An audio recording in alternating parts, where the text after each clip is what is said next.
ઘણા કેસમાં રોગ દર્દીનો જીવ નથી લેતું. જી હા, આ સાંભળીને થોડો શોક લાગ્યો ને? જુઓ, આઈસીયુમાં કોઈ સિરિયસ દર્દી દાખલ થાય અને તેનું જો સમય જતા કોઈ કારણથી મૃત્યુ થાય તો ઘણી વખત એક પ્રશ્ન આવે છે કે સારામાં સારા આઈસીયુમાં સારવાર ચાલતી હતી તો પણ કેમ આવું થયું? તેનું કારણ હોય છે મોડાશ કરવી, લેટ સારવાર લેવા જવું. સેપ્સિસ, સ્ટ્રોક અને હાર્ટ એટેકમાં તો દરેક કલાકની મોડાશ એ મોર્ટાલિટી વધારે છે. અને આ કોઈ મારો ઓપિનિયન નથી, એવિડન્સ આવું કહે છે. કેમ કે મોટામાં મોટો રોગ પણ શરીરમાં પહેલા ધીમા સંકેત જરૂર આપે છે, જેમ કે થાક લાગવી, ડિસ્કમ્ફર્ટ થવી, ભૂખ લાગવામાં ચેન્જીસ થવી. પણ થાય એવું છે કે લોકો રાહ જુએ છે. WHO અને પેશન્ટ સેફ્ટી સ્ટડીઝ પણ એવું કહે છે કે ઘણા મૃત્યુમાં દર્દીની અધૂરી હિસ્ટ્રી અને શરૂઆતમાં મિસ થયેલા વોર્નિંગ સાઇન્સ જવાબદાર હોય છે. આપણા સમાજમાં ઘણા નિર્ણયો કાલે લેવાય છે. આઈસીયુ, રેફરલ, અગ્રેસિવ કેર લેવી અને ઘણી વખત કાલે મોડું થઈ જાય છે. જો હોસ્પિટલ ડિસીઝ તો ટ્રીટ કરે છે, પણ સર્વાઈવલ ઘણીવાર સમયસર સારવાર પર નિર્ભર હોય છે. આ જાણકારી છે, કોઈ ડર નથી, અને જાણકારી, ઇન્ફોર્મેશન એ પ્રિવેન્ટિવ હેલ્થનું પહેલું સ્ટેપ છે.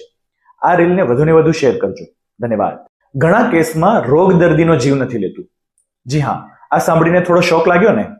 જુઓ, આઈસીયુમાં કોઈ સિરિયસ દર્દી દાખલ થાય અને તેનું જો સમય જતા કોઈ કારણથી મૃત્યુ થાય તો ઘણી વખત એક પ્રશ્ન આવે છે કે સારામાં સારા આઈસીયુમાં સારવાર ચાલતી હતી તો પણ કેમ આવું થયું? તેનું કારણ હોય છે મોડાશ કરવી, લેટ સારવાર લેવા જવું. સેપ્સિસ, સ્ટ્રોક અને હાર્ટ એટેકમાં તો દરેક કલાકની મોડાશ એ મોર્ટાલિટી વધારે છે. અને આ કોઈ મારો ઓપિનિયન નથી, એવિડન્સ આવું કહે છે. કેમ કે મોટામાં મોટો રોગ પણ શરીરમાં પહેલા ધીમા સંકેત જરૂર આપે છે, જેમ કે થાક લાગવી, ડિસ્કમ્ફર્ટ થવી, ભૂખ લાગવામાં ચેન્જીસ થવી. પણ થાય એવું છે કે લોકો રાહ જુએ છે.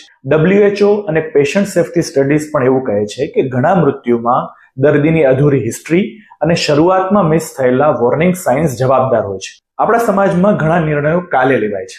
આઈસીયુ, રેફરલ, અગ્રેસિવ કેર લેવી અને ઘણી વખત કાલે મોડું થઈ જાય છે. જો હોસ્પિટલ ડિસીઝ તો ટ્રીટ કરે છે, પણ સર્વાઈવલ ઘણીવાર સમયસર સારવાર પર નિર્ભર હોય છે.